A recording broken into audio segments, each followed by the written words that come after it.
சிறகடிக்க ஆசை சீரியலில் இனி நடக்க போகுது அப்படின்னு தான் பார்க்க போகிறோம். இங்கே அருணை வந்து அவருடைய உயர் அதிகாரி கூப்பிட்டு விடுதாங்க. கூப்பிட்டு விட்டு, அருணே, நீ செய்யாத ஒன்றை நான் செஞ்ச மாதிரி அனுப்புனேன்.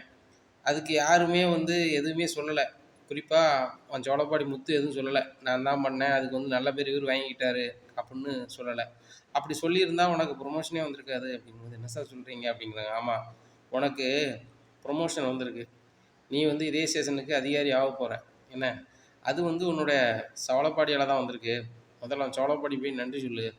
ஏன்னா அவர் இல்லைன்னா இது நடந்திருக்காது அப்படிங்கிறாங்க. இதை கேட்டால் முத்து மனசுக்குள்ளே, அவங்ககிட்ட போய் நான் நன்றி தெரிவிக்கணுமா? சரி, ரைட்டு, இதை அப்படியே மறைச்சிட வேண்டியதான் அப்படின்னு சொல்லிட்டு நேராக சீதாவை பார்க்க போகிறாங்க. சீதா, ரொம்ப சந்தோஷமான செய்தி, நீ வந்த பிறகு என் வாழ்க்கையே மாறிட்டு அப்படிங்கும்போது, ஏங்க இதுதான் தினமும் சொல்லிக்கிட்டு இருக்கீங்க, இப்போ என்ன புதுசாக சொல்கிறீங்க அப்படிங்கிறாங்க. இல்லை சீதா, நீ வந்து கொஞ்ச நாள் தான் ஆச்சு, அதுக்குள்ளே எனக்கு ப்ரொமோஷன் கொடுத்துட்டாங்க அப்படிங்கும்போது, என்னங்க சொல்கிறீங்க அப்படிங்கிறாங்க. ரொம்ப சந்தோஷங்க அப்படின்ட்டு இருக்கும்போது, அருண் என்னடா பேசிகிட்டு இருக்க அப்படிங்கும்போது, ஏம்மா நான் உங்களுக்கு கால் பண்ணேன், உங்களுக்கு கால் வரலை, சீதாட்ட கேட்பேன்னு வந்தால் அதுக்குள்ளே நீங்கள் வந்துட்டீங்கம்மா. ஏம்மா எனக்கு ப்ரொமோஷன் வந்துருக்குமா அப்படிங்கிறாங்க. டேய் ரொம்ப சந்தோஷம்டா, எல்லாம் ஸ்ரீதேவி சீதா வந்த நேரம்டா அப்படிங்கிறாங்க. அது என்னமோ உண்மைதாம்மா அப்படிங்கும்போது, ஆமாடா உங்கள் ஆஃபீஸர் வந்து உன் மேலே ரொம்ப கோவப்பட்டார், உனக்கு ப்ரொமோஷன் வராதுன்னு சொல்லிக்கிட்டு இருந்தேன், அப்போ எப்படி வந்துச்சு அப்படிங்கும்போது, ஆகா இதை சொன்னோம்னா வந்து அம்மா வந்து ஒரு மாதிரி நினைப்பாங்க, அதுபோக சீதாவும் அங்கே ஃபோன் பண்ணி சொல்லிடுவாள், அந்த முத்துக்கு நம்ம வந்து கீழே உள்ள மாதிரி ஆயிருமே அப்படின்னு சொல்லிட்டு, அம்மா நான் முன்னாடி பண்ணதெல்லாம் வந்து அவங்க பார்த்துருக்காங்க, நான் நிறைய விஷயம் பண்ணியிருக்கேண்ணா, அதனால் அதை வச்சு கொடுத்துருக்காங்க அப்படிங்கிறாங்க. அப்படியாடா, சரி சரி சரி சரி, ரொம்ப சந்தோஷம்டா, இது சந்தோஷமான செய்தியை சீதா வீட்டில் சொல்லுங்கள் ஃபோன் பண்ணி அப்படிங்கிறாங்க. சீதா ஃபோன் பண்ணி அவங்க அம்மாட்ட சொல்கிறாங்க. அம்மாவுக்கு ரொம்ப சந்தோஷம். சீதா, நீ வந்து ரொம்ப ராசியானவா, நீ பிறந்த பிறகு தான் வீடே நல்லா வந்துச்சு, அதே மாதிரி நீ போகிற இடமும் நல்லா இருக்குன்னு சொன்னாங்க, நீ போன இடம் சிறப்பாயிருச்சு அப்படி இப்படின்னு பேசுகிறாங்க. இந்த விஷயத்த மீனாவுக்கும் ஃபோன் பண்ணி சொல்கிறாங்க. மீனாவுக்கு ரொம்ப சந்தோஷம். சந்தோஷப்பட்டு முத்துட்டு சொல்லிட்டாங்க, ஏங்க அருண் வந்து பெரிய வேலைக்கு போகிறாராம், அந்த ஸ்டேஷன்லேயே அவர் தான் ஹெட்டாக போகிறாராம் அப்படிங்கும்போது, அப்படியா, சரி நல்லா இருக்கட்டும் அப்படிங்கிறாங்க. என்னங்க இவ்வளோ பெரிய விஷயம் சொல்லியிருக்கேன், நீங்கள் ஒன்றுமே சொல்லலை அப்படிங்கும்போது, வேற என்ன செய்ய முடியுமினா, என்னைய பார்த்தாலே அவருக்கு ஆக மாட்டேங்குது, நான் அவர்கிட்ட போய் நேரில் போய் வாழ்த்து சொல்ல முடியுமா? நீ வேணா அவன் தங்கச்சியை பார்த்துட்டு அப்படியே போய் சொல்லிட்டு வா அப்படிங்கிறாங்க. சரிங்க அப்படிங்கிறாங்க. ஒரு ஆட்டோவில் போய் இறங்குறாங்க. வாங்க அண்ணி அப்படிங்கிறாங்க. சீதாவும் பார்க்குறாங்க, பழங்கள்லாம் கொடுக்குறாங்க.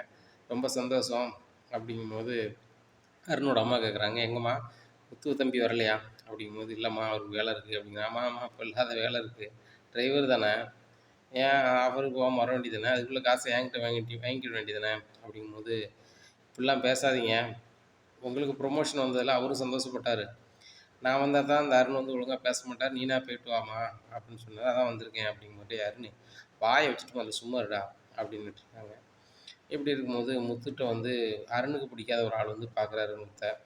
தம்பி, நீங்கள் கார் ஸ்டாண்டில் தான் இருப்பீங்கன்னு சொல்லி தான் உங்களை தேடி வந்தேன், அருணுக்கு இப்போ வந்து ப்ரொமோஷன் கிடைக்க போகுது, இன்னொரு 4-5 நாளில் வந்துடும், அருணும் நானும் ஒன்றா தான் வேலை பார்த்தோம், உங்களுக்கே தெரியும், என்னோட அவன் பெரிய ஆள் ஆகும்போது என்னால் ஏற்றுக்கிட்டே முடியல அப்படிங்கும்போது, என்னென்ன இப்படி பேசிட்டு இருக்கீங்க, சவளப்பாடியை பற்றி என்கிட்டே பேசுகிறீங்க அப்படிங்கிறாங்க. தம்பி, உங்களை அவர் சவளப்பாடியவே ஏற்றுக்கல, நீங்கள் ஒரு சாதாரண டிரைவரு, நீங்கள் நல்லவே இருக்கக்கூடாதுன்னு நினச்சிக்கிட்டே இருக்காரு, அதுபோக அவருக்கு ப்ரொமோஷன் வரக்கூடாதுன்னு சொன்னால் நீங்கள் ஒன்று செஞ்சால் போதும், ஒரு ப்ரொமோஷன் கிடைக்காது அப்படிங்கிறாங்க. என்ன செஞ்சால் கிடைக்காது அப்படின்னு சொல்லி முத்து சும்மா கேட்குறாரு. சீத்தாவோட மாப்பிள்ள நல்லா இருக்குன்னு நினைப்பாரு, அதனால் அவர் உள் மனசுக்குள்ள என்ன இருக்குது அப்படின்னு கேட்டுக்குவோம் அப்படின்னு சொல்லி நினச்சி கேட்குறாரு.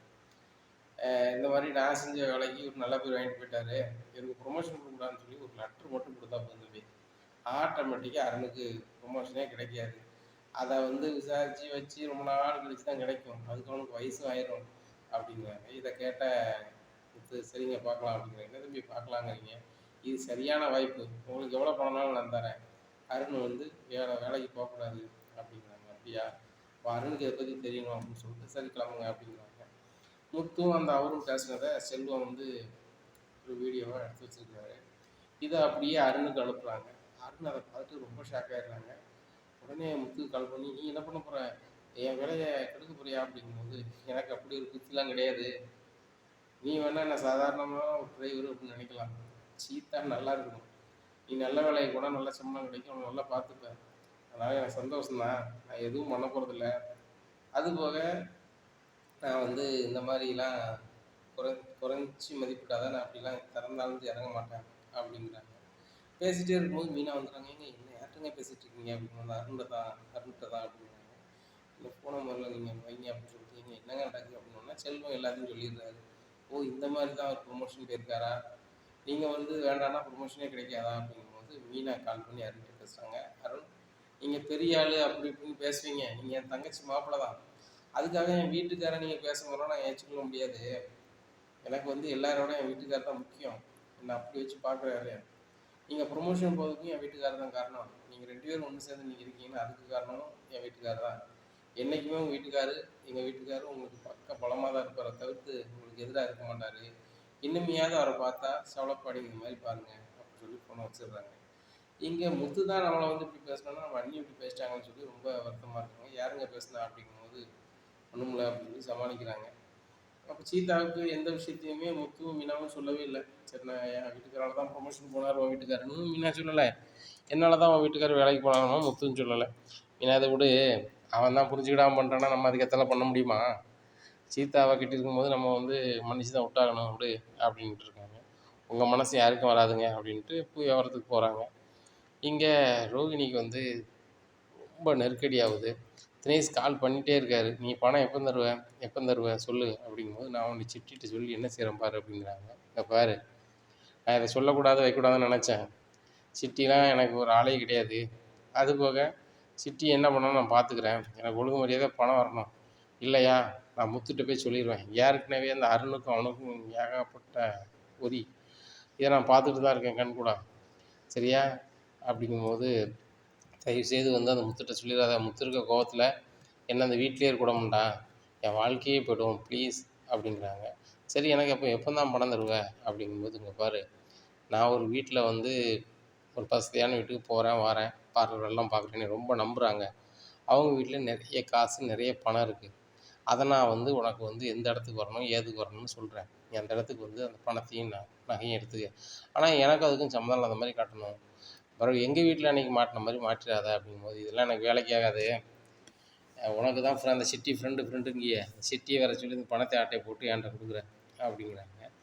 சரி வேறு வழி இல்லை அப்படின்னு சொல்லிட்டு நேராக சிட்டிகிட்ட போகிறாங்க. சிட்டி, நான் ஒரு வீட்டுக்கு பார்லர் வேலைக்கு ரெகுலராக போகிறேன், அவங்க என்னை ரொம்ப நம்புகிறாங்க, அவங்க வீட்டில் என்னெல்லாம் இருக்குது அப்படிங்கும்போது, இவ்வளோ இருக்கா அப்படிங்கிறாங்க. இவ்வளோ இருக்குது, நான் வந்து கரெக்டாக சொல்கிறேன், வீட்டில் யாரும் இல்லாத நேரம் நான் பார்லர் வேலையை முடிச்சுட்டு வெளில வந்து ஒரு 1/2 அன் ஹவர் கழிச்சு நீங்கள் பண்ணுங்கள் அப்படிங்கிறாங்க. சரி ரோகிணி அப்படிங்கிறாங்க. அப்போ தினேஷ் டீம் பேசிடுறாங்க. தினேஷே நீ சொன்ன பிளான் வந்து ஒர்க் அவுட் ஆகுது, ரோகிணிகிட்ட இப்படி தான் வாங்க முடியும் இப்போதைக்கு அப்படின்ட்டு சொல்லிடுறாங்க. அப்போ சிட்டி வந்து தயார் நிலையில் இருக்கார். ரோகிணி இந்த பார்லர் வேலையை வெளியே முடிச்சுட்டு வந்தோன்னே ஃபோன் பண்ணிடுறாங்க.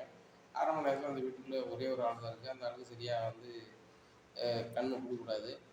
அப்போ அந்த நகையும் பணத்தையும் எடுத்துகிட்டு போயிடுறாங்க. வீட்டில் கேமரா இருக்குது, அதை சிட்டி பார்க்கவே இல்லை, கேமரா பற்றி ஒரு சிந்தனையும் பண்ணல, அதனால் போயிடுது. அதனால் நான் ஒரு சொந்தக்காரங்க வந்து ஒரு வாரம் கழிச்சு வராங்க, வந்து நகையும் பணமும் இருக்கான்னு பார்க்காங்க, நகையும் பணமும் இல்லை. அந்த நகை பணம் எல்லாமே சிட்டிகிட்ட இருக்குது. சிட்டி சொல்கிறாரு, உடனே நம்ம பங்கு வச்சா சரி இருக்காது, ஒரு ரோகிணின்ட்டு நான் கொடுத்துருந்தேன், ரோகிணி உனக்கு தரணும் அப்படின்னு சொல்லி பேசணுன்னே, ஒரு வாரம் கழிச்சு என்ன ரோகிணி பணம் ரெடி பண்ணிட்டியா, ஒரு வாரம் ஆகிப்போச்சு அப்படிங்கிறாங்க. வந்து பணமும் நகையாக இருக்குது இந்த வாங்கிக்க அப்படின்னு சொல்லி அதில் 4ல் ஒரு பகுதியை கொடுத்தாங்க. என்ன ரோகிணி நிறைய இருக்குன்னு சொல்லி இப்போ கம்மியாக இருந்திருக்கு அப்படிங்கும்போது, இவ்வளோ தர முடியும், வேறு ஏதாவது உதவி வந்துச்சுன்னா அதை வச்சு தான் பார்த்தாகணும், நீ கிளம்பு அப்படின்னு சொல்லிட்டு அனுப்பிடுறாங்க. அப்போ சிட்டிகிட்ட வந்து சிட்டி உனக்கு ஒரு பகுதியை வச்சுக்க, பாதி எனக்கு அப்படிங்கிறாங்க. ரோகிணி என்ன ரோகிணி நான் எவ்வளோ கஷ்டப்பட்டுருக்கேன், ஆளுக்கு பகுதியாக இது பண்ணலாம்ல, நீங்கள் அந்த தினேசி கொடுக்கணும்னு சொல்லி இது பண்ணீங்க, நான் மட்டும் தந்தேன், நீங்கள் என்ன எனக்கு 4ல் 1 தரீங்க அப்படிங்கிறாங்க. சரி ரைட்டு அப்படின்னு சொல்லிட்டு இருக்கிற ஆளுக்கு பகுதியாக வச்சுக்கிறாங்க. ரோகிணியும் அந்த பணத்தையும் நகையும் வச்சு சரி ரைட்டு நம்ம வந்து தனியாக ஒரு பார்லர் வச்சிட வேண்டியதான்னு சொல்லி பார்லர் ரெடி பண்ணிடுறாங்க. ரெடி பண்ணிட்டு கடை ஓப்பன் ஆண்டி உங்கள் பேரை தான் கடை அப்படிங்கும்போது விஜயாவுக்கு சரியான சிரிப்பு வருது. என்னடி கடையை வந்து எங்கேயாவது கடை வாங்கி ஆரம்பிப்பேன், கடங்காரங்க என் வீட்டில் வந்து நிற்கணுன்னு அப்படிங்கும்போது, ஆண்டி அப்படிலாம் இல்லை, கடை உங்கள் பேரை தான் ஆரம்பிச்சிருக்கேன், இது கை ரொக்கத்தில் தான் ஆரம்பித்தது அப்படிங்கும்போது முத்து சொல்கிறாரு, பார்லர்மா நீங்கள் வேலை பார்த்த காசு எல்லாமே வீட்டில் கொடுத்துட்றீங்க, இப்போ உங்கள் கையில் எப்படி காசு இருக்கும், நீங்கள் எப்படி பார்லர் ஆரம்பிச்சிங்க, இல்லை மனோஜ் இருந்து தானா அப்படிங்கும்போது, ஏன்டா எல்லா காசு, அப்பா வர சொல்லலாம் அப்பா பார்க்குறாரு, என்கிட்ட 5 காசு கிடையாது அப்படிங்கும்போது ரோகிணி சொல்கிறாங்க, எங்கள் அப்பா என்கிட்ட திடீர்னு கால் பண்ணி பேசினாங்க, என்கிட்ட ரொம்ப பணம் இல்லைம்மா, என்கிட்ட இருக்க ஒரு 15 லட்ச ரூபா பணத்தை உனக்கு அனுப்பிவிடுதேன் அப்படின்னு சொன்னாங்க, அதை அனுப்பின பணத்தை எடுத்து தான் நான் பார்லர் ஒன்று ஆரம்பித்தேன் அப்படிங்கிறாங்க. டேய் மனோஜ், இதெல்லாம் உனக்கு தெரியுமா, மீனா வந்து சாதாரணமாக என்கிட்ட மறைச்சதே பெருசாக சொல்லுவேன், இப்போ இதெல்லாம் உன்ட்ட சொல்லியிருக்காங்களா அப்படிங்கும்போது, என்கிட்ட எதுவும் சொல்லலை ரோகிணி, என்கிட்ட நீ ஒரு வார்த்தை சொல்லியிருக்க வேண்டியதானே, உங்கள் அப்பா 15 லட்ச ரூபா தராருனாக்க இவர் 10 லட்ச ரூபாய் ஆரம்பித்து 5 லட்ச ரூபா என்கிட்ட தந்ததுன்னா கொஞ்சம் கடன்காரங்க கொஞ்சம் கொடுத்துருப்போம்ல அப்படிங்கும்போது மனோஜ் கடையே வந்து மெயினில் நான் ஆரம்பிச்சிருக்கேன். அவங்க 15 லட்ச ரூபா இருந்தால் தான் அந்த இடத்துல கடை வைக்க முடியும்னு சொல்லிட்டாங்க. ஏற்கனவே இருந்த கடையை தான் வாங்கியிருக்கேன். அதில் வந்து ஆன்ட்டி பேரில் வச்சுருக்கேன் அப்படிங்கும்போது, ஆன்ட்டி நீங்கள் தான் வந்து கடையை திறக்கணும் அப்படிங்கும்போது, ஆமாம் நான் கடையை திறக்கணும். 4 நாளில் வேற ஆள் பேரில் விற்றுட்டு போவேன். அதெல்லாம் ஆகக்கூடாது. நீ வேணா அந்த வீட்டில் உள்ளவங்க மாமாவை கூப்பிட்டு போ அப்படிங்கிறாங்க. அண்ணாமலை போய் கடையை ஓப்பன் பண்ணி வைக்காங்க. கடை நடக்குது. அப்போ ரோகிணி அந்த கடைக்கு விளம்பரம்லேருந்து எல்லாத்தையுமே கொடுக்காங்க. எல்லாமே பயங்கரமாக இங்கே கடை இருக்குன்னு போகுது. அப்போ விஜயாவை பார்த்த ஸ்ருதியோட அம்மா வந்து கேட்காங்க, என்ன சம்மந்தி மறுபடியும் ரோகிணி உங்கள் பேரில் பார்லர் ஆரம்பிச்சிருக்காங்க போல், இது எத்தனை நாளைக்கு ஓடும், இல்லை வேற ஆள் பார்லரா அப்படி இப்படிங்கிறாங்க. உடனே என்ன சம்மந்தி எப்படி பேசுகிறீங்க, இந்த மாதிரி நீங்கள் பேசுவீங்கன்னு தெரிஞ்சு தான் நான் பார்லர் திறக்க கூட போகல. அவள் என்னத்தையோ பண்ணிகிட்ருக்கா, பணக்காரின்னு சொல்லிட்டு இந்த வீட்டில் ஏமாற்றி வந்தா, என்னத்தையோ இது பண்ணிகிட்ருக்கா, வேறு என்னச்சிய என் வீட்டுக்காரு இந்த வீட்டுக்கு ஆள வந்தவா மருமவா, அவளை வந்து அப்படி பண்ணாத இப்படி பண்ணாதன்னு சொல்லிக்கிட்டே இருப்பார். என்ன பண்ண முடியும் அப்படிங்கும்போது, சம்மந்தி நான் சொல்லுறதுன்னு தப்பாக நினச்சிக்காதீங்க, என் மருமகனும் என் மகளும் வந்து எங்கள் பேச்சை கேட்குறதே இல்லை, ஏன் உங்கள் பேச்சையும் கேட்குறது இல்லை. எப்படியாவது அவங்கள எங்கள் வீட்டுக்கு அனுப்புங்க. எங்களுக்கு இருக்க சொத்துக்கு அவங்க தானே உடையதாரரு. அவங்க இருந்தால் தான் நல்லாயிருக்கும். எங்களுக்கும் நாளுக்கு நாள் வயசாகிட்டு போகுது அப்படிங்கும்போது, ஏங்க உங்களுக்குலாம் வயசான மாதிரி தெரிலங்க, எனக்கெல்லாம் இளமையாக தான் நீங்கள் இருப்பீங்க அப்படி இப்படிங்கிறாங்க. அதை விடுங்கங்க. என் மருமகனும் என் மகளும் கஷ்டப்படுறது ரொம்ப கஷ்டமாக இருக்குது. எங்கள் குடும்பத்தில் எல்லாருமே கேட்காங்க. நம்ம குடும்பத்தில் கல்யாணம் முடிஞ்சோன்னு எல்லோரும் காரில் தான் போவாங்க வருவாங்க. சுருதி மாப்பிள்ளையும் பைக்லேயே போயிட்டு வராங்க. பார்க்கவே ஒரு மாதிரி இருக்குன்னு சொல்கிறாங்க. எங்களுக்கு ரொம்ப கஷ்டமாக இருக்குது. அது போக அவர் என்ன பிஸ்னஸ் பண்ணுறாரு என்ன பிஸ்னஸ் பண்ணுறாருன்னு கேட்டுக்கிட்டே இருக்காங்க. நானும் பெரிய ரெஸ்டாரண்ட் வச்சுருக்காங்க, பயங்கரமான ஆளுங்க அப்படி இப்படின்னு நான் சொல்லிக்கிட்டு இருக்கேன். ஆனால் வந்து உண்மையை அதுதான் சம்மந்தி, எப்படியாவது அவங்கள வந்து உங்கள் சொல்ல கேட்க வைங்க அப்படிங்கும்போது, சம்மந்தி சொல்லுன்னு தப்பாக நினச்சிக்காதீங்க. முத்து மீனா பேச்சை கேட்டுக்கிட்டு தான் இந்த சுருதி ரவியும் ஆடுதாங்க. அவங்க 2 பேரையும் இந்த வீட்டை விட்டு அனுப்பலான்னு பார்த்தா ஒன்றும் நடக்க மாட்டேங்குது. அவங்க இருக்குது வரைக்கும் இங்கே ரெஸ்டாரண்ட்டே வைக்க மாட்டாங்க. அது மட்டும் நல்லாவே தெரியுது. சுருதி உங்ககிட்ட பணம் வாங்காமல் இருக்கிற பணத்தை வச்சு நான் ரெஸ்டாரண்ட் ஆரம்பிக்க போகிறேன்னு சொல்லிட்டு இருந்துச்சு. சரி ரைட்டு ஏதோ ஆரம்பிக்கிட்டோம். கொஞ்சம் கஷ்டப்படும் போது உங்கள் அப்பாட்டையும் அம்மாட்டையும் வாங்கிப்பாங்க, மனம் மாறிடுவாங்கன்னு பார்த்தாக்க, அந்த சீதா கல்யாணத்துக்கு நகை எடுத்து போடுறதும் அவங்க சாப்பாட்டு செலவு இது பண்ணுறதும் எல்லாமே இந்த சுருதி ரவியுமே பண்ணுறாங்க. அப்படி இருக்கும்போது இவங்ககிட்ட எங்கே காசு இருக்கும் அப்படிங்கும்போது, சுருதி இதெல்லாம் பண்ணலாம் அப்படிங்கும்போது, ஆமாம் அப்படிங்கிறாங்க. உடனே கால் பண்ணி, சுருதி நீ என்னடி நினச்சிட்ருக்க அப்படிங்கிறாங்க. ஏம்மா அடுத்தாப்புல ஒரு டப்பிங் பேசணும்னு நினச்சிட்ருக்கேன். என்னம்மா நீ பேச போறியாம்மா அப்படிங்கிறாங்க. ஏய் கடுப்பை கலப்பாதடி, நீ எதுக்கு சீதா கல்யாணத்துக்கு எல்லா செலவையும் பண்ணியா அப்படிங்கும்போது, எல்லா செலவையும் நான் பண்ணல, சமையலாம் என் வீட்டுக்காரர் பார்த்துட்டாரு, நான் ஒரு 3 பொண்ணு நகை போட்டேன், இதில் என்ன இருக்குது அப்படிங்கிறாங்க. நீ பண்ணலாம் ரொம்ப தப்புடி அப்படிங்கிறாங்க. ஆமாம்மா நிறைய பண்ணியிருக்கணும், நான் ரெஸ்டாரண்ட் ஆரம்பிக்கிறதுனால லிமிட்டில் இவ்வளோ பண்ணிக்கலான்னு மட்டும் நினச்சிக்கிட்டேன் அப்படிங்கும்போது, நீ ரெஸ்டாரண்ட் உன் கையில் இருக்க பணத்தை வச்சு எங்கே பண்ண போகிற, உன் மாப்பிள்ளை வந்து நான் கொடுத்த பணத்தை வந்து வேண்டான்னு சொல்லி என் வீட்டுக்காரை பார்த்து கொடுத்துருக்காரு அப்படிங்கும்போது, ஆமாம் என் வீட்டுக்காரர் ஒரே வார்த்தையில் சொல்லிட்டாரு, நம்ம உழைப்பில் நம்ம வச்சா போதும், யாரோட பணத்துலையும் நம்ம ரெஸ்டாரண்ட் வச்சோம்னா நல்லா இருக்காது. அதுபோக பணம் அவங்க தந்துருக்காங்க, லாபம் இல்லை சரியாக நடக்கலனாலும் அவங்க நம்மளை கேள்வி கேட்பாங்க. நம்ம முதல்ல லாபமோ நட்டமோ அது நம்மளுக்கு மட்டும்தான் பொறுப்பாக இருக்கும், அதுதான் சரியாக வரும் அப்படின்னு சொன்னது. அதுவும் சரி தானே, நீங்கள் பணம் தானே என்னடி ஆச்சு எதுடி ஆச்சுன்னு கேட்பேன். இப்போ எங்கள் பணம்னா நாங்கள் லாபம் வந்தாலும் சரி தான் நட்டம் வந்தாலும் சரி தான், அது எங்களை சேர்ந்தது தானே அப்படிங்கிறாங்க. உன் மாமியாரை பார்த்து பேசிட்டு தாண்டி இருக்கேன், உன் மாமியாரே அவ்வளோ வருத்தப்படுதாங்கடி அப்படிங்கும்போது, ஏம்மா ஃபோனை எனக்கு வேலை இருக்குன்னு சொல்லி வச்சிடுறாங்க.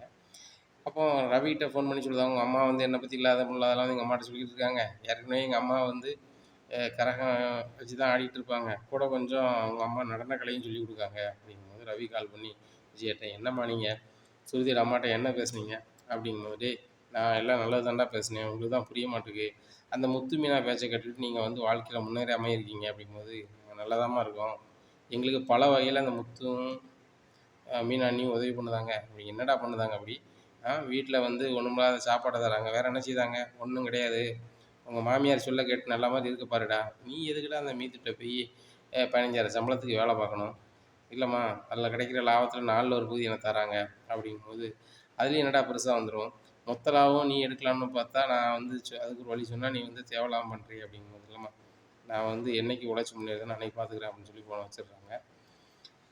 இங்கே அருணுக்கு சரியான கடுப்பாக இருக்குது, என்னடா இது ப்ரொமோஷன் போது வரைக்கும் இந்த முத்து எதுவும் பண்ணிடுவானா வச்சிருவானா அப்படின்னு சொல்லி ரொம்ப இதாகவே இருக்குது. அப்போ கூட வேலை பார்க்குறவங்களாம் சொல்கிறாங்க, இதே ஸ்டேஷன் நீ பெரிய அதிகாரி ஆயிருன்னு சொல்கிறாங்க, நீ அனுப்புகிற எங்களுக்கு வந்து எதுவும் டிஸ்டர்ப் பண்ணுவேப்பா உரி பண்ணுவேப்பா அப்படின்னு கேட்காங்க. அந்த மாதிரிலாம் பண்ண மாட்டேன் வைக்க மாட்டேன் அப்படிங்கிறாங்க. நம்ம பார்த்துக்கலாம், நம்ம வேண்டியதுக்கு நம்ம என்ன செய்யணுமோ செய்யலாம் அப்படி இப்படின்னு சொல்லி பேசுகிறாங்க. யாருன்னு நினச்சிக்கிட்டு இருக்கும்போது டாபார்னு ப்ரொமோஷன் வந்துடுது. வந்தோடனே அதே ஸ்டேஷனுக்கு அதிகாரி ஆயிடுறாங்க. ரொம்ப சந்தோஷம். பொண்ணு வீட்லேருந்து எல்லாரையுமே கூப்பிட்டு விடுதாங்க. சீதா அம்மா, சீ சீதா, ஆ மீனா எல்லாரும் போறாங்க. முத்த தவிர மீதி எல்லாருமே வந்துடுறாங்க. சீதா அம்மாவுக்கு ரொம்ப சங்கடமா இருக்கு. என்ன சங்கடமா இருக்குன்னா, "மூத்த மருமகனும் வந்தா நல்லா இருந்திருக்குமே" அப்படின்னு சொல்லிட்டு அருண்ட்ட சொல்றாங்க. "அருண் நீங்க இத நினச்சுக்காதீங்க. முத்து மாப்பிள்ளையும் வந்தா நல்லா இருந்திருக்கும். ஆனா சந்தர்ப்ப சூழ்நிலை வர முடியல" அப்படிங்கும். "அத்த அவர் வராது ரொம்ப சந்தோஷம். எந்த இடத்துல எப்படி நடக்கணும், ஏது நடக்கும் அவருக்கு தெரியாது. இந்த ஸ்டேஷனுக்கு நான் தான் வந்து பெரிய ஆளு. அப்படி இருக்கும்போது வந்து இந்த இடத்துல வந்து எனக்கு மரியாதை குறைவா நடந்துச்சுன்னா நல்லாவே இருக்காது" அப்படிங்கும்போது மீனா சொல்றாங்க, "அப்படி நடக்கவே நடக்காது. நீங்க இன்னைக்கு இந்த நிலைமையில இருக்கீங்கன்னா என் வீட்டுக்காரர் ஒரு காரணம். அத மறந்துடாதீங்கன்னு" சொல்லிட்டு மீனா கிளம்ப பார்க்காங்க. அப்ப சீதா சொல்றாங்க, "அது எப்படிப்பா காரணம்? என் வீட்டுக்காரர் வேலை பார்த்துருக்காரு. அவர் நல்லா வேலை பார்க்கறதுனால அவருக்கு ப்ரொமோஷன் குடுத்துருக்காங்க. பிறகு மாமாவால தான் சொல்றேன்" அப்படிங்கும்போது நடந்தத சொல்றாங்க. இத கேட்ட சீதா, "ஏங்க இத என்ட்ட ஒரு வார்த்தை சொல்லல" அப்படிங்கும்போது, "இல்ல சீதா" அப்படின்னு சமாளிக்கிறாங்க. ஸ்டேஷன்ல இருக்கவங்க எல்லாருமே தெரிஞ்சுக்கிறாங்க. "ஓ! முத்தால தான் அவருக்கு வேலை கிடைச்சிருக்கா? ஆனா நீ ஓவரா சீன் போடுறல. எங்க கூடயே வேலை பார்த்த, எங்களோட பெரிய ஆள் ஆயிட்ட. சரி இரு" அப்படின்னு சொல்லி மனசுக்குள்ள நினைக்காங்க. உடனே அருண் எல்லாரும் வீட்டுக்கு கிளம்புங்க அப்படின்றாங்க. எல்லாரும் கிளம்பி போயிடுறாங்க. அப்ப சீதா வந்து மீனாட்ட சொல்றாங்க, "ஏக்கா எதுவும் நினைக்காதக்கா. என் வீட்டுக்காரர் மாறுவார்ன்னு நினைச்சேன். ஆனா மாறுன மாரியே இல்லக்கா" அப்படிங்கும்போது, "தெரியுதுடி. இதனால தான் என் வீட்டுக்காரர் நம்மட்ட 2 பேர்ட்டயும் படிச்சு படிச்சு சொல்லியிருக்காரு. நம்ம தான் கேட்கல. சரி நடந்து போச்சு. அத நம்ம அனுபவிச்சு தானே ஆகணும். பார்த்துக்கலாம்" அப்படின்னு சொல்லி கிளம்பிடுறாங்க. முத்த பத்தி அருண் கேட்காட்டிலும் அருண பத்தி முத்து கேட்குறாரு. மீனாட்ட. "என்ன மீனா எப்படி இருக்காப்புல? நல்லா இருக்காப்புலயா? என்ன சந்தோஷமா இருக்காரா? சீதா நல்லா இருக்காளா?" அப்படிங்கும்போது, "நல்லா இருக்கா" அப்படிங்கிறாங்க. சரி ரைட்டு. அவர் கொஞ்சமாவது மாறியிருக்காரா? அப்படிங்கும்போது, "மாறுன மாரி தெரிலங்க" அப்படிங்கும்போது, "சரி சரி கொஞ்சம் கொஞ்சமா தான் மாறுவாரு. என்ன நீ மாத்தலையா? மாத்திருவாரு" அப்படிங்கிறாங்க. உடனே முத்துக்கிட்ட மீனா சொல்லுதாங்க, "ஏங்க உங்க மனசு யாருக்கு வராது? அவர நல்லபடியா நினைக்கிங்க. நல்லபடியா வரணும்னு நினைக்கிங்க. ஆனா அவரு உங்க மேலேயே கோவத்திலேயே இருக்காரு" அப்படிங்கும்போது, மீனா "விடு. அது அவரு குணம். இது நம்ம குணம். விடு" அப்படின்னு சொல்லிட்டு அவங்க வழக்கம் போல வேலைய பார்க்காங்க. அருண் முதல் நாள் டூட்டி ஆஃபீஸரா வடக்கும் தெற்கும் இருந்தாங்க. எல்லாருமே வந்து அருண பார்க்க வராங்க. அருணுக்கு ரொம்ப சந்தோஷமா இருக்கு. அப்போ ஒரு நிமிஷம் நினைச்சு பார்க்காரு, முத்தால தான் நம்மளுக்கு இப்படி ஒரு நல்ல கதை நடந்திருக்கும் அப்படின்னு நினைக்காரு. இன்னொரு நிமிஷம் நினைக்காரு, இல்ல இல்ல நான் படிச்சிருக்கேன். நான் நல்ல வேலை பார்க்கேன். அதனால தான் குடுத்துருக்காங்க. இல்லைனாலும் மைண்ட் வேணும்ல அப்படி இப்படின்னு சொல்லிட்டு அவரையே பெருமையா நினைச்சுக்கிறாரு. இப்படியா இருக்கு. இந்த சூழ்நிலையில ஒரு சின்ன பையன் ஒரு ஆஸ்பத்திரி வாசல்ல வந்து ரொம்பவே அழுதுட்டு இருக்கான். அத பார்த்துட்டு, "என்ன தம்பி இங்க அழுதுட்டு இருக்க என்ன?" அப்படிங்கிறாங்க. "இல்ல எங்க பாட்டி வீட்ல இருந்தாங்க. திடீர்னு வந்து அவங்களுக்கு வந்து மூச்சு பேச்சு இல்ல. அதான் இங்க கொண்டு வந்திருக்காங்க. யாரும் இல்ல" அப்படின்னு சொல்லி அழுறாங்க. சரி உங்க அம்மா எங்க? உங்க அப்பா எங்க? அப்படிங்கும்போது, "எங்க அப்பா இல்ல. எங்க அப்பா போய் சேர்ந்துட்டாங்க." "எங்க போய் சேர்ந்துட்டாங்க?" அப்படிங்கும்போது, "இல்ல அங்கிள்" அப்படிங்கிறாங்க. "ஓ! இல்லையா? சரி சரி கவலைப்படாத தம்பி. உங்க பாட்டி இங்க இருக்காங்க வா பார்ப்போம்" அப்படின்னு சொல்லி பார்க்க போறாங்க. அங்க "நீங்க தான் இவங்க சொந்தக்காரங்களா?" அப்படிங்கிறாங்க. "இல்ல மேடம். வாசல்ல அழுதுட்டு இருந்தான். சின்ன பையனோட நான் வந்து என்னன்னு கேட்டேன். கேட்கும்போது எங்க பாட்டிக்கு யாரும் இல்ல. திடீர்னு மூச்சு பேச்சு இல்லன்னாங்க" அப்படிங்கிறாங்க. ஆமா இந்த அம்மா ஒழுங்கா சாப்பிடாம வைக்காம இருந்திருக்கு போலருக்கு. ஆனா வந்து இந்த அம்மா நிலைமை ரொம்ப மோசமா தான் இருக்கு. இன்னைக்கோ நாளைக்கோ தான் இருக்கு. அதனால இவங்க முக்கியமான சொந்தக்காரங்க வந்து வரணும். அப்படிங்கும்போது, முக்கியமான சொந்தக்காரங்க எங்க இருக்குன்னு எனக்கு தெரியாதா மேடம்? தம்பிட்ட கேட்போம்ன்னு சொல்லிட்டு, சரி உங்க அம்மா எங்க இருக்காங்க? உங்க அம்மா இருக்காங்கன்னு சொன்னீங்கல்ல அப்படிங்கிறாங்க. வீடு தெரியும் அங்கிள். நீங்க என்ன கூட்டு போறீங்களா? அப்படிங்கும்போது, சரி எந்த வீடு அப்படின்னு சொல்லிட்டு சொல்றாங்க. வா கூட்டு போறோம்ன்னு சொல்லி, அவருடைய அவர் குடுத்துருப்பாங்கல்ல, அருண் குடுத்து அது ஏற்கனவே கார் குடுத்துருப்பாங்க. அந்த கார்லயே கூட்டு போறாங்க. கூட்டு போனோனே முத்து வீட்ட காமிக்கிறோம். முத்து வீட்ட பார்த்துட்டு, "இந்த வீடா? இந்த வீட்ல எங்க அம்மா இருக்காங்க?" அப்படின்னு சொல்லிட்டு, "ஆமா" அப்படிங்கிறாங்க. உடனே சீதா கால் பண்ணுவாங்க. "சீதா உங்க மாமா வீட்ல யாரும் வேலை பார்க்குறாங்களா?" அப்படிங்கிறாங்க. "இல்லையே" அப்படிங்கிறாங்க. "இல்ல, முத்து வீட்ல ஓரளவு எனக்கு எல்லாருமே தெரியும். ஒரு பையன் வந்து எங்க அம்மா இங்க தான் இருக்காங்கன்னு சொல்றாங்க" அப்படிங்கும்போது, "யாருங்க?" அப்படிங்கிறாங்க. "சரி நீ வீடியோ காலுக்கு வா" அப்படிங்கிறாங்க. வீடியோ காலுக்கு வராங்க. வந்த உடனே அது புதுசு. "ஏங்க இது வந்து எங்க மீனாக்காவுக்கு தெரிஞ்சவங்க தான் இந்த பையன்" அப்படிங்கிறாங்க. "அப்படியா?" அப்படின்னு சொல்லிட்டு, "நீ சரி உடனே வாயேன்" அப்படின்னோனே ஆட்டோ எடுத்துட்டு வராங்க. வந்தோனே, "ஏங்க இந்த பையன் வந்து மீனாக்காவுக்கு ரொம்பவே பிடிக்கும். அவங்க கூட வளர்க்கணும் வைக்கணும்னு நினைச்சாங்க. கடைசியில அவங்க பாட்டி குடுக்கல" அப்படிங்கும்போது, "அவங்க பாட்டிக்கு தான் உடம்பு முடியாம இருக்கு. இந்த பையன்ட்ட கேட்கும்போது எங்க அம்மா இங்க தான் இருக்குன்னு சொல்றான். எனக்கு ஒண்ணும் புரியல" அப்படிங்கும்போது, "மீனா அக்காவ தான் சொல்லியிருப்பாங்களோ?" "தம்பி உண்மையிலே உங்க அம்மா எங்க இருக்காங்க?" அப்படின்னு. "இங்க தான் இருக்காங்க" அப்படின்னு. "உங்க அம்மா பேர் என்ன பேரு?" அப்படின்னு கேட்குறாங்க. "கல்யாணி." "கல்யாணின்னு இங்க யாருமே இல்லைங்க" அப்படின்னு சொல்லிட்டு இருக்கும்போது, மீனாவுக்கு வந்து கால் பண்ணியிருந்தாங்க. "ஏக்கா உங்க வீட்டு வெளிய தான் இருக்கேன். வாக்கா" அப்படிங்கும்போது, "நீ உள்ள வர வேண்டியது தானே?" அப்படிங்கும்போது, "இல்லக்கா அங்க வேற ஒரு வரிக்கா நீ வாக்கா" அப்படிங்கிறாங்க. மீனா வந்துடுறாங்க. வந்தோடனே, "உங்க அம்மா எங்க இருக்காங்க? இவங்களா?" அப்படின்னு சொல்லி அருண் கேட்குறாரு. "இவங்க இல்ல. இவங்க வந்து மீனா அத்தல்லாம். எங்க அம்மா இங்க தான் இருக்காங்க. அவங்க பேர் கல்யாணி, கல்யாணி" அப்படிங்கிறாங்க. உடனே கல்யாணியா அப்படின்னு சொல்லிட்டு முழிக்காங்கன்னா வாங்க காமிக்கிறேன் அப்படின்னு சொல்லி வீட்டுக்குள்ளே போகிறாங்க. இங்கே ரோகிணியை பார்த்தோன்னே இதுதான் எங்கள் அம்மா அப்படிங்கிறாங்க. விஜயாவுக்கு ஒன்றும் உடலை. என்னடா நீ இதுதான் உங்கள் அம்மாங்க இதான் உங்கள் அம்மா அப்படிங்கும்போது, அம்மா ஆ, பாட்டிக்கு சுத்தமாக முடியல, பாட்டி ரொம்ப முடியாமல் இருக்காங்க, ஆஸ்பத்திரியில் நீ வாம்மா, அவங்களுக்கு என்ன ஆச்சோ ஏதாச்சுன்னு தெரிலம்மா, பேசவே மாட்றாங்க அப்படின்னோடனே இங்கே ரோகிணி ரொம்பவே அழ ஆரம்பிச்சிடுறாங்க. அழுதோடனே சரிடா போவோம் அப்படிங்கிறாங்க. ரோகிணி நீங்கள் தான் கல்யாணியா அப்படின்னு சொல்லி அருண் கேட்குறாங்க. உடனே என்ன சொல்லனே தெரியல. அம்மாவுக்கு வேறு இப்படி இருக்குது, நம்ம எதுவும் சொல்லி நம்மையும் மாட்டிடக்கூடாது, ஆனாலும் வேறு வழி இல்லை அப்படின்னு இந்த ரோகிணி நினைக்காங்க.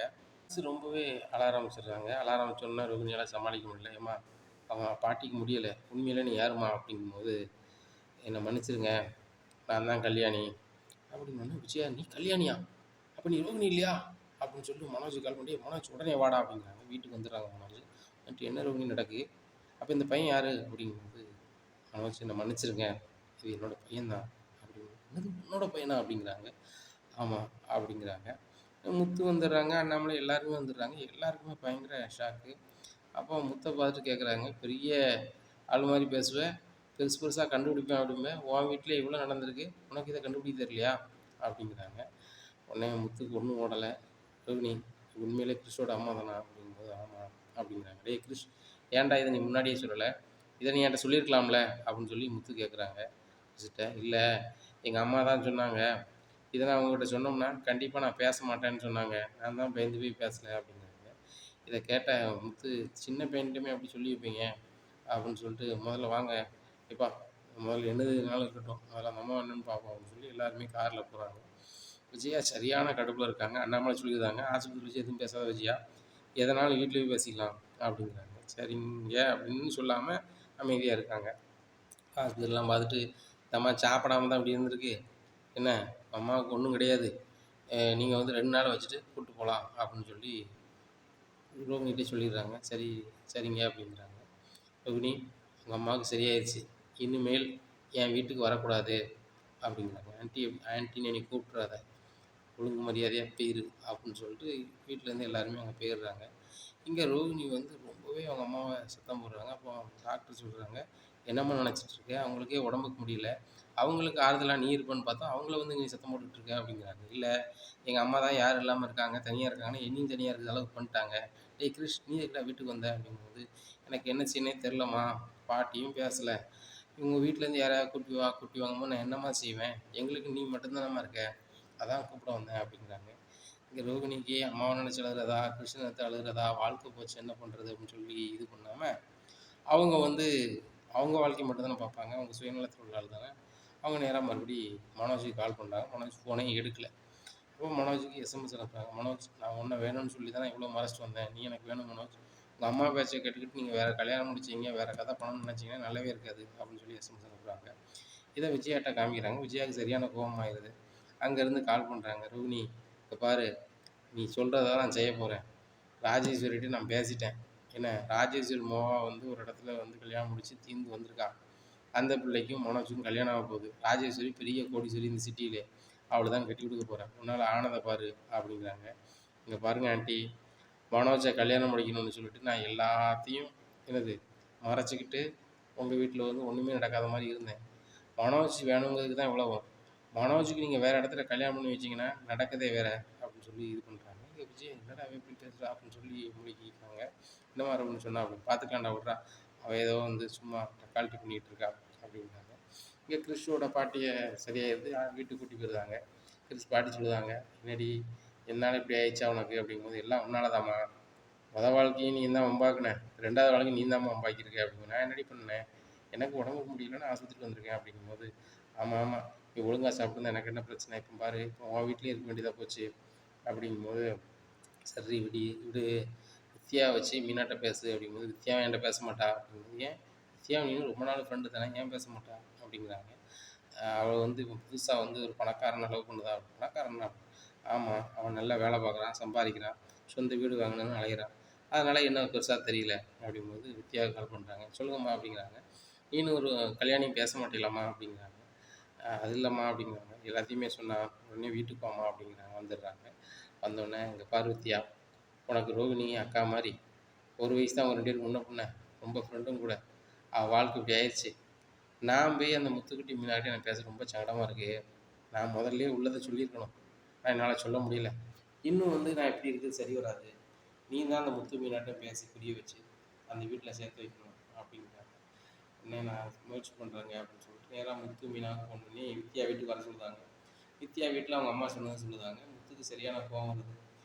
அந்த கிறிஷோட பாட்டி என்கிட்ட உள்ளதை சொல்லியிருக்கலாம். எவ்வளோ நாளாக நாங்கள் பழக்கம் சொல்லியிருக்கலாம்ல அப்படிங்கிறாங்க. அவங்க சூழ்நிலை இதுன்னு சொன்னோன்னே முத்து, இதுக்கு நாங்கள் ஒன்றும் செய்ய முடியாது. இதில் முடிவெடுக்க வேண்டிய இடத்துல மனோஜ் தான் இருக்கான். அது போக வந்து எங்கள் அம்மா பேச்ச அவன் கேட்டுட்டு இருக்கான். எங்கள் அம்மா பேச்ச அவன் கேட்காம இருக்கணும் ஒரே ஒரு ஆள் தான். ரோகிணியை போய் பார்க்க சொல்லுங்கள்.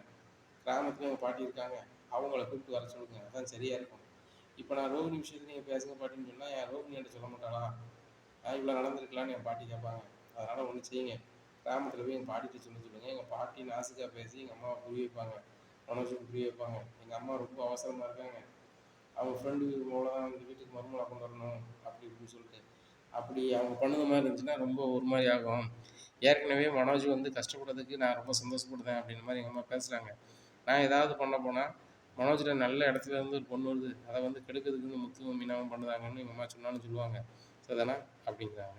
அதுவும் சரிதான் அப்படின்னு சொல்லிட்டு நேராக ரோகிணியை பார்க்க போகிறாங்க. மறுபடியும் ரோகிணிகிட்ட சொல்கிறாங்க. ரோகிணி அதான் சரியான ஐடியாவாக இருக்குன்னு சொல்லிட்டு கிறிஷு, அவங்க அம்மா, ரோகிணி, வித்யா எல்லாருமே கிராமத்துக்கு போகிறாங்க. பாட்டி என்ன ரோகிணி இப்படி வந்திருக்கு அப்படின்னு கிறிஷ் பெண் வந்திருக்கேன், என் பாட்டி வந்திருக்கான்னு உள்ளதை சொன்னோன்னா பாட்டி ஒரு மாதிரி இருக்குது. என்ன ரோகிணி இப்படி சொல்லுது, உன் பேர் அப்போ கல்யாணி தானா, நீ இன்னார் மோக தானா, இந்த ஊர் தானா, எனக்கு இது கூட தெரியாமல் வந்திருக்கு, உங்கள் வீட்டு பக்கத்துலேயே என் சொந்தக்காரர் இருக்கவங்கள அப்படி இப்படின்னு பேசுகிறாங்க. அண்ணே சரி ரைட்டு, பண்ணது பண்ணிட்டேன், நான் பேசிக்கிறேன், 2 நாள் மட்டும் பொறுங்க, இங்கே அறுவடை நடக்கு, முடிஞ்சோன்னே போவோம் அப்படிங்கிறாங்க. சரி பாட்டி அப்படின்னு சொல்லி இருக்காங்க. இங்கே மனோஜுக்கு அதுக்குள்ளே அவசர அவசரமாக அங்கே போய் பொண்ணு பார்த்துட்டு வந்துருக்காங்க. இங்கே அண்ணாமலை சரியான கோவம் வந்துருச்சியா, நீ இன்றைக்கி என்ன பண்ண அப்படிங்கும்போது, ஏங்க நான் உங்களை கூப்பிட்டேன் நீங்கள் வரலை அப்படிங்கும்போது, நீ விளையாட்டுக்கு பேசணும்னு பார்த்தேன் அப்படி விளையாட்டுக்கெலாம் பேச போகிறது இல்லைங்க. ஒரே வாரத்தில் மனோஜுக்கு கல்யாணம். அதாவது அந்த ராஜேஸ்வரி மாவா, அவள் எவ்வளோ பெரிய கோடீஸ்வரி. இந்த கோடீஸ்வரி நம்ம வீட்டில் மருமகளாக இருந்துட்டு போட்டோம். ஒன்றுமே இல்லை, அந்த ரோகிணியை நான் பணக்காரன்னு கூப்பிட்டு வந்தேன். இப்போ பார்த்தா அவள் ஏகப்பட்ட இது பண்ணிட்டு தான் அந்த வீட்டுக்கு வந்திருக்கா. அவன் இன்னும் அந்த வீட்டுக்கு வரக்கூடாது அப்படிங்கிறாங்க. இதை கேட்ட அண்ணாமலை, மீனாவை இந்த வீட்டில் இருக்கக்கூடாதுன்னு, இப்போ ரோகிணி இந்த வீட்டில் இருக்கக்கூடாதுங்க, நாளைக்கு சுருதி ரவி இந்த வீட்டில் இருக்கக்கூடாதுன்னு சொல்லுதியா அப்படின்னு. ஆமாங்க, அவங்க இருக்கக்கூடாதுன்னு சொன்னோம்னா அவங்க பெரிய பணக்காரங்களாக இருப்பாங்க. இந்த மீனா மாதிரியும் இந்த ரோகிணி மாதிரி ஒன்றும் இல்லாதவங்களாக இருக்க மாட்டாங்களே அப்படிங்க. விஜயா, எல்லாமே பணம் தான் உனக்கு முக்கியமா அப்படிங்க. ஆமாங்க, எனக்கு எல்லாமே பணம் தான் முக்கியம் அப்படிங்கிறாங்க. மனோஜ், என்னடா இப்படி உன் வாழ்க்கையை நீ தானடா பேசிக்கணும், ரோகிணி உனக்காக என்னெல்லாம் பண்ணிட்டு அதை நினைக்க வேண்டாமா அப்படிங்கும்போதேப்பா, அவள் என்கிட்ட எல்லாமே மறைக்கிறது மட்டும் தான் பண்ணியிருக்கா, வேறு எதுவுமே எனக்கு எதுவும் பெருசாக பண்ணல வைக்கல அப்படிங்கும்போது முத்து சொல்கிறாருப்பா, இப்போ வந்து அவனுக்கு ஒன்றுமே தெரியாது, இக்கட்டான சூழ்நிலை வரும்போது ரோகிணி என்னெல்லாம் பண்ணியிருக்கான்னு நினச்சி பார்ப்பான், கொடுங்கப்பா அப்படிங்கிறாங்க. இல்லைடா முத்து, கட்டின பொண்டாட்டி ஒரு இடத்துல இருக்கா, இவன் அடுத்த கல்யாணம் பண்ணணும்னு நினைக்கிறான், இது சரியாக இருக்குமா அப்படிங்கும்போது, எப்பா அவனுக்குலாப்பா புரியணும் அப்படிங்கிறாங்க. ரவி சொல்கிறாரு, டேய் மனோஜ், நீ பண்ணுறது ரொம்ப தப்பு, அம்மா பேச்சை நானும் தான் கேட்பேன், ஆனால் எல்லாத்தையும் அம்மா பேச்சை கேட்கணும்னா அது சரி வராது அப்படிங்கும்போது சுற்றி சொல்கிறாங்க. இந்த மாதிரி மனோஜ் நீங்கள் பண்ணிட்டு இருந்தீங்க, உங்கள் அம்மா பண்ணிட்டு இருந்தாங்கன்னா நானே ரோகிணி கூப்பிட்டு போய் ஸ்டேஷனில் எழுதி கொடுத்து உள்ளே வச்சு விடுவோம் பார்த்துக்கோங்க அப்படின்னு. விஜயா, என்னம்மா சுருதி இப்படிலாம் பேசுத அப்படிங்க. ஆமாம், மீனாவோட மாப்பிள்ளை அதிகாரி தானே இருக்காரு, அவர்கிட்ட சொல்லியே உள்ளே வச்சு விடுவோம் பார்த்துக்கோங்க அப்படிங்கிறாங்க. இதை கேட்ட விஜயா, ஆகா, யார் செய்தாங்களோ செய்யலையோ இந்த சுருதி பிள்ளை செஞ்சு கொடுமே, நம்ம என்ன சொன்னாலும் இது கேட்காத அப்படின்னு சொல்லிட்டு மனோஜ் கொஞ்சம் அமைதியாக நம்ம நாசுக்காக பார்த்துக்கலாம் அப்படிங்கிறாங்க. சரிம்மா அப்படிங்கிறாரு மனோஜ். இப்படி பேசிக்கிட்டே இருக்கும்போது மீனா பொசுக்குன்னு மீனா விழுந்துடுறாங்க. உடனே என்னாச்சு மீனா, என்னாச்சு மீனா அப்படிங்கிறாங்க. அங்கே மூச்சு பேச்சு இல்லை. உடனே தண்ணி தெளிச்சு பார்க்காங்க, எல்லாமே எந்திக்கல. உடனே எல்லாரும் சேர்த்துக்கிட்டு ஆஸ்பத்திரி கூட்டி போகிறாங்க. அங்கே போய் கையை செக் பண்ணி பார்த்துட்டு டாக்டர் சிரிக்காங்க. முத்து சொல்கிறார், எனக்கு ரொம்ப பயமாக இருக்குது, நீங்கள் என்னங்க சிரிக்கிறீங்க, மீனாக்கு என்னங்க ஆச்சு அப்படிங்கிறாங்க. தம்பி ரொம்ப சந்தோஷமான செய்தி தம்பி அப்படிங்கிறாங்க. என்ன சந்தோஷமான செய்தி அப்படிங்கிறாங்க. நீ அப்பாவாயிட்ட. அப்பா, ஆமாம் தம்பி அப்படிங்கிறாங்க. இதை கேட்ட அண்ணாமலைக்கு பயங்கர சந்தோஷம். முத்துக்கு பதிலே வரலை வாயிலிருந்து. ரவி, டேய் டேய் முத்து முத்து அப்படிங்கிறாங்க. எனக்கு ரொம்ப சந்தோஷமாக இருக்குடா ரவி, டேய் ரொம்ப சந்தோஷமாக இருக்குடா அப்படிங்கிறாங்க. உடனே மீனா ரொம்ப சந்தோஷமாக இருக்குது அப்படின்னா மீனாவுக்கு பயங்கரமான சந்தோஷம். உடனே மீனா வீட்டுக்கு ஃபோன் பண்ணி சொல்லுதாங்க. சீதாவும் அருணும் எல்லாத்தையும் மறந்துட்டு சீதாவுக்கு இப்படி மீனாவுக்கு இப்படி இருக்கணும்னு எல்லாரும் வந்துருக்காங்க.